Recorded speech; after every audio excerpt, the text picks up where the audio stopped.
चलिए आपको सीधा लाइव लिए चलते हैं राजधानी भोपाल के मोतीलाल नेहरू स्टेडियम पर आयोजित विशेष कार्यक्रम में, जिसमें सदगुरु जग्गी वासुदेव पहुंच चुके हैं। मुख्यमंत्री शिवराज सिंह चौहान भी मंच पर मौजूद हैं। लाइव भोपाल से कि कृपया अपना स्थान ग्रहण करें।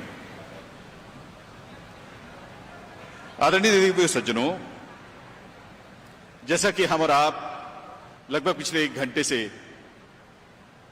इस भावना को जी रहे हैं कि कैसे मिट्टी हमारे जीवन के लिए महत्वपूर्ण है, इसी से जुड़ी हुई जानकारियों से पके हुए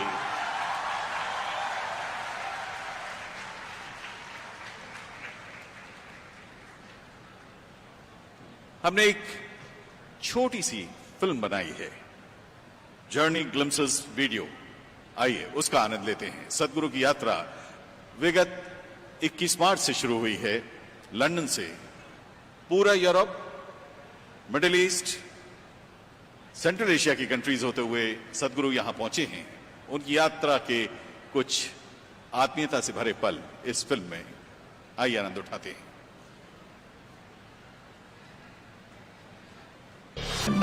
Your leadership, Sadhguru, and this campaign is so important. You've inspired me to think about soil very differently. I love what you say, that we're all part of the solution and we all have a role to play.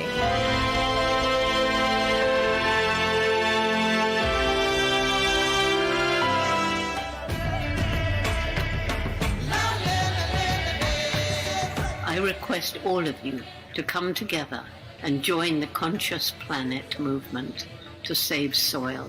So this is a perfect confluence of how we see things and the importance of the soil. Save the soil. Our soil needs nourishment. Save soil. Let us. Soil is not our property. It's a legacy that's come to us from previous generations, and we must pass it on as living soil for future generations.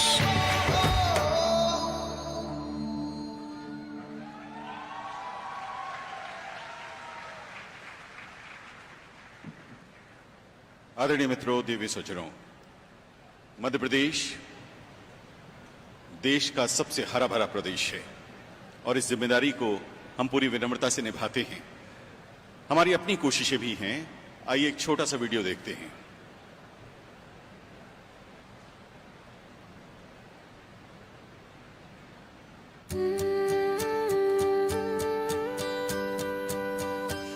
गिली गिली सी मिट्टी, पत्ती, टहनी शाखें और जोर से चमके सूरज की चमकान। भीनी भीनी सी खुशबू और महकी मस्त फिजाएं, नेचर से ही फ्यूचर की है पहचान। उम्मीद का घड़ा जन जन से है जुड़ा, है वादा स्वच्छ इंडिया बनाएंगे। वृक्षों का सिलसिला यूं आगे बढ़ चला, अब रोज हम पौधा लगाएंगे। तो जागो जागो जागो मध्य प्रदेश, हरा भरा जीवन जगाने का है उद्देश्य। तो जागो जागो जागो मध्य प्रदेश, भारत का गौरव बनेगा मेरा मध्य प्रदेश।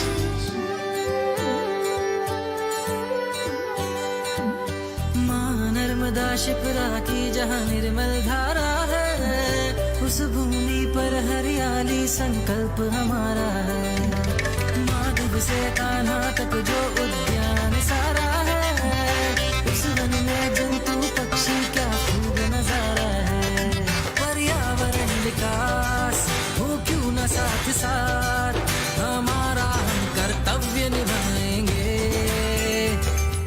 प्रकृति सी मिठास, सतयुग का हो प्रयास, इस धरती को हम स्वर्ग बनाएंगे। तो जागो जागो जागो मध्य प्रदेश, हरा भरा जीवन जगाने का है उद्देश्य। तो जागो जागो जागो मध्य प्रदेश, भारत का गौरव बनेगा मेरा मध्य प्रदेश।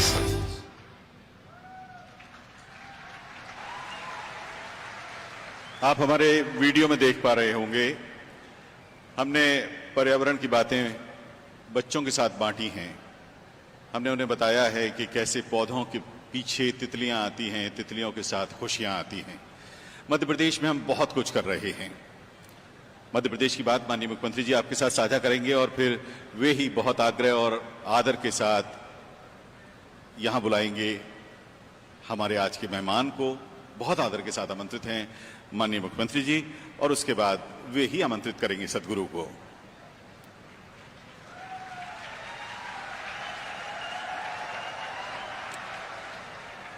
भारत माता की, भारत माता की। आत्मनो मोक्षार्थ जगत हिताय च। आत्मा का मोक्ष और जगत का हित जिनके जीवन का लक्ष्य है, जिनके चेहरे पर तेज है, जिनकी वाणी में ओज है और सरस्वती जिनकी जिह्वा पर विराजती है, और जिनके बारे में अभी अभी हमने सुना, हमारे प्रधानमंत्री जी ने कहा कि भारत की मिट्टी की ताकत जिनने पूरे दुनिया को दिखा दी है, ऐसे परम श्रद्धेय जग्गी वासुदेव जी, एक बार दोनों हाथ ऊपर उठा के तालियां बजा के स्वागत कीजिए, वंदन कीजिए, अभिनंदन कीजिए।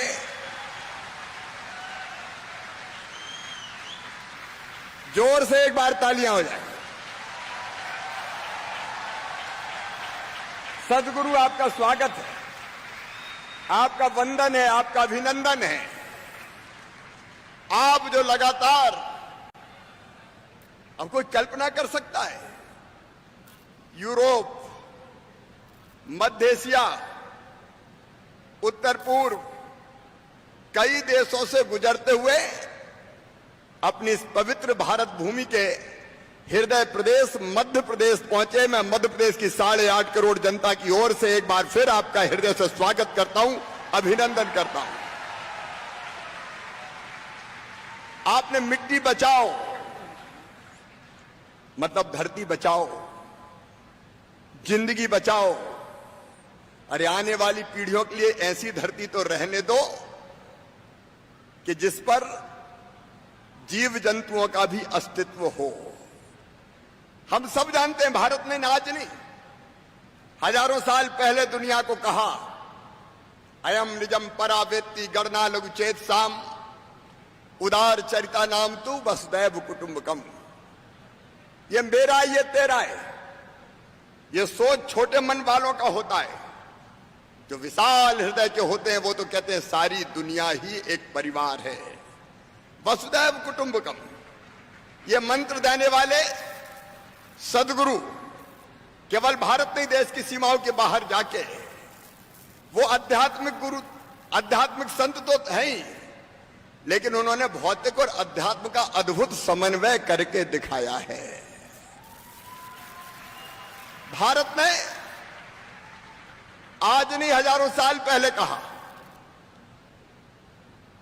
धर्म की जय हो, अधर्म का नाश हो, प्राणियों में सद्भावना हो और विश्व का कल्याण हो। हमने विश्व के कल्याण की बात की और विश्व के कल्याण के लिए आप निकल पड़े सदगुरु। सर्वे भवन्तु सुखिना हमारा मूल मंत्र है। सर्वे भवन्तु सुखिना, सर्वे सन्तु निरामया, सर्वे भद्राणि पश्यन्तु मां कश्चित् दुर्भाग् भवेत्। सब सुखी हो, सब निरोग हो, सबका मंगल हो, सबका कल्याण हो। और उसी मंत्र को लेके सदगुरु मिट्टी बचाने के अभियान में निकले हैं। तुलसीदास जी ने कहा है, क्षितिजल पावक गगन समीरा, पंच तत्व है अधम शरीरा। 5 तत्वों से यह ब्रह्मांड बना, यह धरती बनी, मनुष्य बना, जीव जंतु बने, 5 तत्वों से। और उसमें से एक है मिट्टी। अभी मैंने कहा सर्वे भवन्तु सुखिना, लेकिन इस सर्वे भवन्तु सुखिना का मंत्र तब साकार होगा जब धरती बचेगी। मित्रों, हम सब आभारी हैं सदगुरु के। हम सब जानते हैं मनुष्य ने भौतिक प्रगति की चाह में धरती के साथ, अपनी मां के साथ बड़ा अन्याय किया है। हमने धरती खोद के अंदर से खनिज निकाल लिए, हीरा, लोहा, सोना, कोयला, हम धरती से खनिज निकालते जा रहे हैं, पानी उलीचते जा रहे हैं, जंगल साफ कर दिए। हमने धरती को पेड़ विहीन करके धरती को नंगा किया है, नग्न करने का अपराध किया है। हम केमिकल फर्टिलाइजर डाल रहे हैं। आप सब जानते हैं, मध्य प्रदेश वासी भी, देशवासी भी, अधिक उत्पादन के लिए केमिकल फर्टिलाइजर डालो, कीटनाशक डालो, 3 फसलें लो, और गेहूं के बाद अगर मूंग पैदा करनी है तो नरवाई में ही आग लगा दो, पराली जला दो। कितने जीव जंतु जलते हैं, मित्र कीट भी मारे जाते हैं, अन्न विषैला हो गया है, धरती की उर्वरक क्षमता लगातार कम होती जा रही है। और यही स्थिति रही तो एक दिन ये धरती अन्न उत्पादन करने के लायक नहीं बचेगी। तब क्या होगा ये सोचिए। और इसलिए ये सामूहिक कदम है सदगुरु, आपने संकल्प लिया दुनिया में अवेयरनेस क्रिएट करने के लिए, जनता को जगाने के लिए आपने मिट्टी बचाओ अभियान चलाया। आज मध्य प्रदेश की इस धरती पर आपका स्वागत करते हुए मैं आपको मध्य प्रदेश की तरफ से, मध्य प्रदेश के 8.5 करोड़ जनता की तरफ से, मध्य प्रदेश सरकार की तरफ से मैं ये वचन देता हूं कि मिट्टी बचाओ अभियान में आपके पीछे हम कदम से कदम और कंधे से कंधा मिलाकर साथ चलेंगे। सारा मध्य प्रदेश आपके साथ है। आपने जो प्रस्ताव दिया है मध्य प्रदेश अक्षरशः उसका पालन करेगा, हम कोई कसर नहीं छोड़ेंगे। 5 चीजें हम अभी कर रहे हैं। नंबर 1, हम पेड़ लगाने का काम मध्य प्रदेश की धरती पर करते हैं। और सदगुरु मैं स्वयं, मुझे लगा केवल भाषण देने से काम नहीं चलेगा, अगर हम खुद करेंगे तो लोगों को प्रेरित कर पाएंगे। इसलिए मैं रोज पहले 1 पेड़ लगाता था। कोविड हो गया उस दौरान भी मैंने पेड़ लगाने नहीं छोड़ा। मैंने कहा गड्ढा करके पेड़ रख दो, मैं लगा दूंगा। लेकिन अब मैं पेड़ अकेला नहीं लगाता, कोई ना कोई एनजीओ, स्वयंसेवी संस्था, अन्य व्यक्ति मेरे साथ वृक्षारोपण करते हैं, तो वृक्षारोपण का सिलसिला चल पड़ा। हमने एक अंकुर कार्यक्रम बनाया है, अंकुर अभियान हाथ में लिया है, जिसमें मैंने अपील की है कि अपने जन्मदिन के दिन पेड़ लगाओ, बेटा बेटी के जन्मदिन पर पेड़ लगाओ। मैरिज एनिवर्सरी अगर ढंग से मनाना है तो पेड़ लगाने से अच्छी शादी की वर्षगांठ और क्या हो सकती है। अपने माता और पिताजी की पुण्य स्मृति है तो पेड़ लगाओ और पेड़ बचाओ। मुझे कहते हुए प्रसन्नता है, सदगुरु आपके बताए मार्ग पर चल के हमने नर्मदा सेवा यात्रा निकाली थी, दोनों तटों पर वृक्ष रोपने का अभियान शुरू किया था और मध्य प्रदेश में ये वृक्षारोपण का अभियान चल रहा है। हम जानते हैं बहनों और भाइयों, अगर एक वयस्क पेड़ एक बड़ा हो जाता है तो वर्षा जल को अवशोषित करता है, जड़ों से धरती में भी पहुंचाता है। जब गर्मी होती है तो पेड़ों की जड़ें बूंद बूंद पानी छोड़ के मिट्टी में नमी बनाए रखती है। और इसके साथ ही एक वयस्क पेड़ को देखना, कितने जीव जंतु, फल तो हमें दिखाई देते हैं, छाए हमको दिखाई देती है, लेकिन कभी ध्यान से पीपल के बट के पेड़ को देखना, पक्षी कलरव करते हैं, चिड़िया चहचहाती है, कीट पतंगे, जीव जंतु, एक बड़ा पेड़ लाखों जीव जंतुओं को आश्रय देता है। और एक बात सुन लेना, यह धरती केवल मनुष्यों के लिए नहीं है, केवल मनुष्यों के लिए नहीं है। इस धरती पर अधिकार पशु पक्षियों का भी है, कीट पतंगों का भी है, पेड़ पौधों का भी है। हमारी नदियां ठीक हो, हमारी जल संरचनाएं ठीक हो, क्योंकि ये जब सब ठीक होंगे तब हमारा इकोलॉजी सिस्टम ठीक बना रहेगा। और इसलिए मैं मानता हूं पेड़ लगाने एक अत्यंत महत्वपूर्ण काम है। अभी हमने तय किया है, जन अभियान परिषद के लोग यहां बैठे होंगे, हरियाली अमावस्या के दिन हम फिर व्यापक पैमाने पर 1 महीने वृक्षारोपण का अभियान चलाएंगे। और जो अपराध हमने किया है पेड़ काटने का, एक बार फिर मध्य प्रदेश को हरा भरा बनाकर ही चैन की सांस लेंगे, मध्य प्रदेश को हरा भरा बनाकर चैन की सांस लेंगे। सदगुरु मैं बड़ी विनम्रता से कहना चाहता हूं, दूसरी चीज हमने तय की है, जलाभिषेक अभियान। हमने तालाब समाप्त कर दिए, नदियों के पानी को भी हम सोख लेते हैं, इंडस्ट्री ले जाती है, खेती ले जाती है, जमीन में भूजल का स्तर बहुत नीचे चला गया है। ये पाप भी हमने किया है। और इसलिए मध्य प्रदेश में चेक डैम, स्टॉप डैम, बोरी बंधन, पर्कुलेशन टैंक, पुराने तालाबों का जीर्णोद्धार, नए तालाब, हमारे प्रधानमंत्री जी ने आह्वान किया अमृत सरोवर, मध्य प्रदेश 5000 अमृत सरोवर बना रहा है। इसी साल जलाभिषेक अभियान के अंतर्गत हम लगभग 2 लाख वाटर बॉडी जल संरचनाएं बना रहे हैं, अलग अलग छोटी बड़ी, और हम पानी को बचाने में भी महत्वपूर्ण रोल अदा करेंगे। पेड़ की जड़ें जहां मिट्टी के कटाव को रोकती है, अगर पेड़ होते हैं नदियों के किनारे तो मिट्टी बह के जा नहीं पाती, मिट्टी बांध लेती है, लेकिन हमने तो नदियों के किनारों तक को भी जोत दिया, इसलिए मिट्टी का कटाव भी होता है। ये दोनों काम, पेड़ लगाना ये मिट्टी के कटाव को रोकेगा, जलाभिषेक ये पानी में नीचे ले जाके भूजल का स्तर भी बढ़ाएगा, और अलग अलग वाटर बॉडीज हमारी मिट्टी को बहने से रोकने का भी काम करेंगे।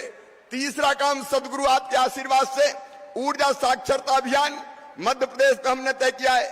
परंपरागत ऊर्जा के हमारे जो संयंत्र है जो कोयले से बिजली बनाते हैं, अब उन पर निर्भरता कम करके हम सूरज से बिजली बनाएंगे। सूरज से ज्यादा ऊर्जा और कहां हो सकती है। हम सोलर पे जा रहे हैं, हम विंड पे जा रहे हैं, ताकि पर्यावरण को भी हम बचाने का काम कर सकें।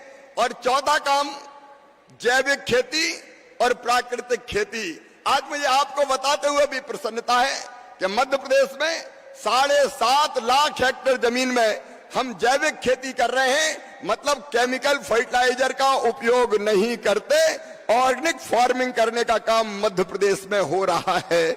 इसको और आगे बढ़ाना है हमको, लेकिन इससे भी आगे बढ़ के नेचुरल फार्मिंग, हमने प्राकृतिक खेती प्रधानमंत्री जी के आह्वान पर प्रारंभ की है। मैं स्वयं और मध्य प्रदेश के लगभग 2 लाख किसान, हम कोई केमिकल फर्टिलाइजर का उपयोग जमीन के एक हिस्से में नहीं करेंगे।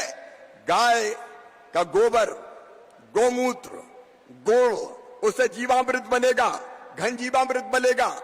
ये जीवामृत अगर हम धरती पे खेत में डालेंगे तो वो केंचुए और अलग अलग तरह के कीट और कृमि जो धरती के नीचे चले गए वो ऊपर आएंगे, कई गुना ज्यादा बढ़ेंगे, धरती को उलट पुलट करेंगे, ऊपर से नीचे आएंगे, कई सुराख होंगे, उससे पानी भी अंदर जाएगा, ऑक्सीजन अंदर जाएगी, और धरती की सतह को फिर से उर्वरक बनाने का प्रयास करेंगे। माटी बचेगी, धरती बचेगी हमारे इस अभियान से।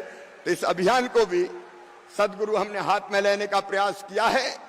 हम आपका एक बार फिर स्वागत करते हैं, लेकिन मेरी बात समाप्त करूं इसके पहले मेरे मन में एक विचार आया है। हमने देखा इन्वेस्टमेंट बढ़ाने के लिए ग्लोबल इन्वेस्टर समिट तो कई जगह होती है, लेकिन मुझे लगता है कि इकोलॉजिकल समिट करने की एक बड़ी आवश्यकता है। पर्यावरण समिट होनी चाहिए, और इसलिए मध्य प्रदेश में हमने तय किया है कि देश के विशेषज्ञ इस क्षेत्र में काम करने वाली संस्थाएं, आप जैसे सदगुरु हमारे मार्गदर्शक हमारा मार्गदर्शन करें। इसमें हम परिस्थितिकी ढांचागत विकास का काम मध्य प्रदेश में हो रहे इकोलॉजिकल के काम और लोगों का दृष्टिकोण, और इसके साथ साथ ग्रॉस इन्वायरमेंटल प्रोडक्ट, इसकी हम बात करेंगे। और इसमें विशेषज्ञ और आम व्यक्ति हवा, मिट्टी, पानी और जंगल बचाने में जो जुड़े हैं उनकी भागीदारी इसमें होगी, और इसलिए इस अभियान को भी हम प्रारंभ करेंगे। अब ये जो हमारे सारे साथी यहाँ बैठे हैं और पूरे मध्य प्रदेश में आपको सुन रहे हैं, पूरे देश और दुनिया में आपको सुन रहे हैं, आपने अद्भुत पुरुषार्थ का प्रदर्शन करके ये सिद्ध कर दिया है कि आप सारी दुनिया को सही ले जाने में सक्षम महापुरुष हैं। आप सही अर्थों में सदगुरु हैं। मैं एक बार फिर आपका यहाँ मध्य प्रदेश की धरती पर हृदय से स्वागत करता हूं, अभिनंदन करता हूं। गुरुर् ब्रह्मा गुरुर् विष्णु गुरुर्देवो महेश्वरा, गुरुर् साक्षात परब्रह्मम तस्मै श्री गुरुवे नमः।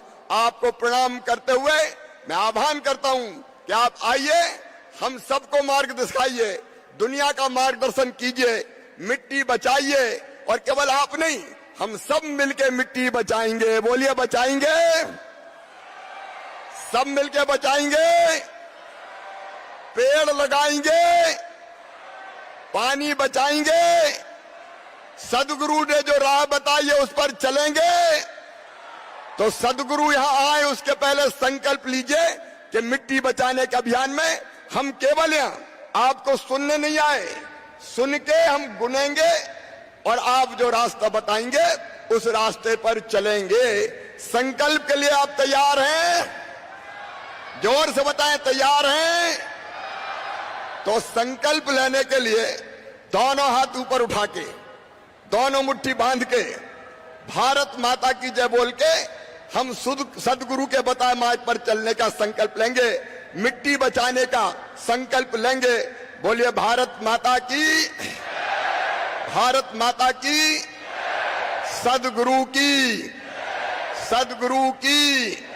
और ये नर्मदा का प्रदेश है, सदगुरु आपके साथ नर्मदा सेवा यात्रा की है, इसलिए हर हर नर्मदे। और इसके साथ ही मैं सदगुरु प्रार्थना करता हूं, आप पधारिए और हमें मार्ग बताइए, रास्ता दिखाइए। बहुत बहुत धन्यवाद, प्रणाम, नमस्कार। अब हम सदगुरु को सुनेंगे।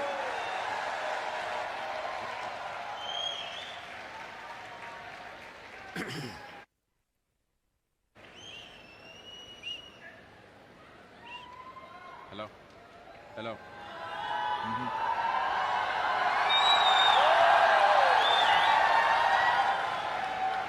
Hello. Huh?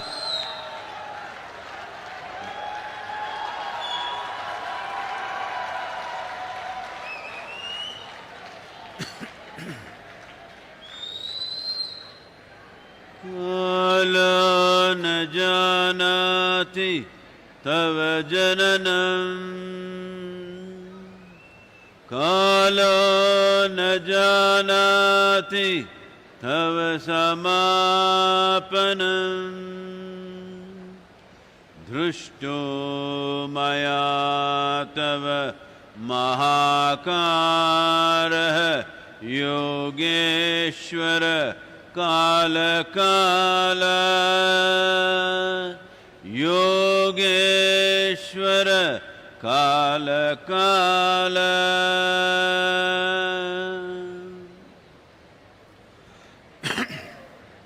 Namaskaram, namaskaram to everyone. Namaskaram, sir. Yes. Little bit, huh? The volume. Can you hear me? Well.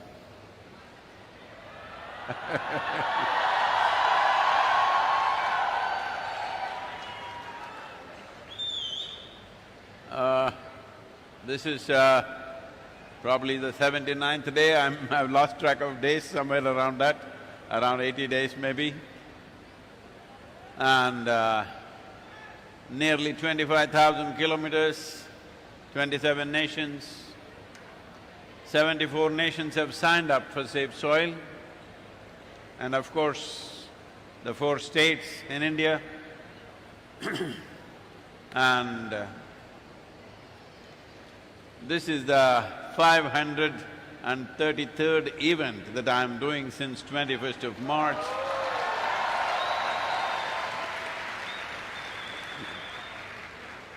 And still in one piece. Thanks to all of you. And over 2.5 billion people have spoken about soil since 21st of March.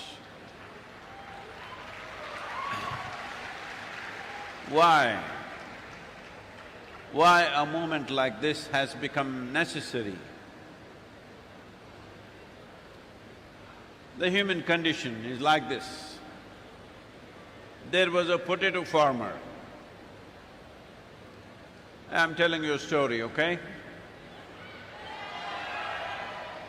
Well, if you have to listen to a story, if you must deserve a story, you must respond properly. When I say once upon a time, you must say, ha ha. Once upon a time, there was a potato farmer One day he wanted to eat mangoes, and then he went in search of a mango tree, and he found a mango tree. But out of sheer habit, looking for mangoes, he started digging the ground, because he's a potato farmer. And when he did not find any mangoes, he became very furious and started digging crazy. Then slowly the tree came down on him. This is the story of modern-day humanity. This is what we are doing. In search of human happiness, in search of human well-being, we are digging up the whole planet, thinking we'll find happiness somewhere. Well, last 40 years, I've been trying to teach all of you inner engineering, trying to tell you human experience essentially comes from within you. Joy and misery comes from within you. Pain and pleasure happens from within you. Agony and ecstasy happens from within you. Anything that ever happened to you happened from within you. Human experience is manufactured within you. When human experience is manufactured within you, looking for happiness, being in pursuit of happiness is a silly pursuit.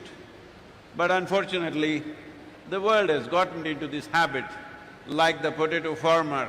If I want to be happy, I must do this, this and that, I must have that and that endlessly.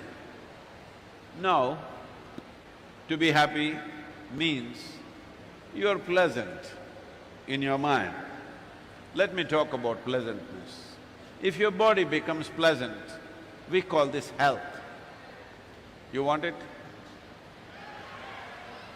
See, every time I ask you a question, I'm going to bless you. You say yes, no or silence. Accordingly, I'll bless you. Pleasantness of the body is called health. You want it? That's good. If it becomes very pleasant, this is called pleasure.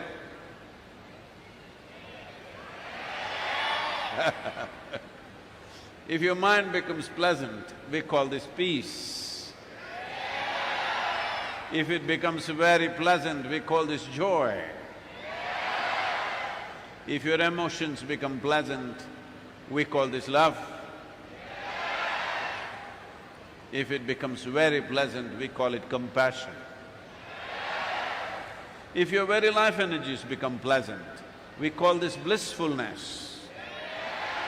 If it becomes very pleasant, we call it ecstasy. If your surroundings become pleasant, we call this success. Only to make your surroundings pleasant, you need the cooperation of people and forces around you. But to make this body pleasant, mind pleasant, emotions pleasant, your energies pleasant, it's 100% your business. It is 100% your business. No, Sadhguru, I want to be very happy, but my wife, my husband, my mother-in-law, my neighbor, oh, before you are happy, the whole world has to be fixed. In that effort, we have destroyed the planet. So I want you to understand, this destruction, this damage to the planet, particularly to the soil, has not happened because there is some evil force sitting somewhere wanting to destroy the planet. This has happened in pursuit of human happiness and well-being. That means every one of us, knowingly or unknowingly, are partners in this destruction. And the only way we can fix it is that every one of us should become partners in the solution. Are you? This is important because I'm saying this because world over, yesterday it was in the news, I don't know if you saw in the newspapers, that somebody went into the French Louvre Museum and threw a cake at Mona Lisa. because she's smiling. There are some people who don't like you smiling. They think anger is an answer, but they are fighting for climate change, they are fighting for global warming. If you get angry, definitely world will get hotter, for sure. You've seen this in your home, hello? When you get angry, definitely there's global warming happening. So it's important that we understand this is not an agitation, this is not a protest, this is not an expression of our anger against somebody. This is an expression of our love for the life that we are, our love and responsibility for the life that we are, because we value this life, and the life that's around us, because we value that life, and the life that should be beyond us, which is very important. Right now, that is what has come to question. Whoever you are, whatever is your caste, creed, religion, gender, it is intrinsic to you that you want your children to live better than you. Hello? But right now what we are doing is just this, that we are removing the foundations for good life for the future generations. If there is no nutritious food, clean water and pure air to breathe, do you really think there are fundamentals necessary for good life available for future generations? So that's exactly what we're doing. One important thing that I would like to bring to Honorable Chief Minister's notice is, and very important is, we must separate the issue of soil from other ecological concerns, not because they are not of significance, they are also of significance, but they will run into various economic issues. If we talk about carbon emissions, fossil fuels, you will run into collision course with oil industry, coal industry, automobile industry and many other industries. If you talk about fertilizers, pesticides, you will run into those industries. None of these industries were built overnight. They were built over many decades, some of them over a century. So you can't close them down tomorrow morning either. And above all, we must understand that this whole process of using chemical fertilizers and pesticides happened in the world in different ways. In India it happened because during 1940s and 30s, we had terrible famines. 1942 famine in India took 3.2 million people in 4 months' time. A famine means it is the most terrible way for a human being to die. It's not like a war, somebody will shoot you and you're dead. This will take 3 to 4 months to die very slowly. It is the most painful and horrendous way for a human being to die. So we had seen famines. Almost every 2-3 years there were famines in the country. So in the 50s, we took this step of heavily using chemical fertilizers and various other kinds of chemicals to cross that famine situation. It was a bridge. We got onto the bridge and it worked. We must understand this. When the fertilizer usage happened in India, in many places the yield went up by 300%, 3 times over. So people thought this is magic powder and they started throwing it everywhere more and more, and it is the nature of the chemical that slowly year on year it'll demand more and more. As we did this, slowly all plant life went out of the farms. And because there was more and more work, machines came. Because machines came, animals went out of the farm. Once plant life and animal life goes out of the farm, there is no organic content. This is something all of you should understand. There are only 2 sources of organic content, not just on this planet, in the known universe. There are only 2 sources of organic content, plant life and animal life. There is simply no other way. If we do not bring back plant life and animal life, back on the farm, land or soil will die in the next 25 to 40 years' time. This is not just India's problem, this is a global problem. Not a single nation, not even a single nation in the world has the minimum 3% organic content that is necessary to call soil as soil. The UN has set up the standards that to call soil as soil, there should be a minimum of 3% organic content. Not even a single nation in the world has that average. The highest average available in the world right now is in Northern Europe. It is 1.48%. Southern Europe is 1.1%. United States is 1.25%. India is 0.68%. Africa is 0.3%. This is death. If you have not seen the news, in the last few days it's been in the news. Unfortunately, it doesn't get the kind of attention that some other parts of the world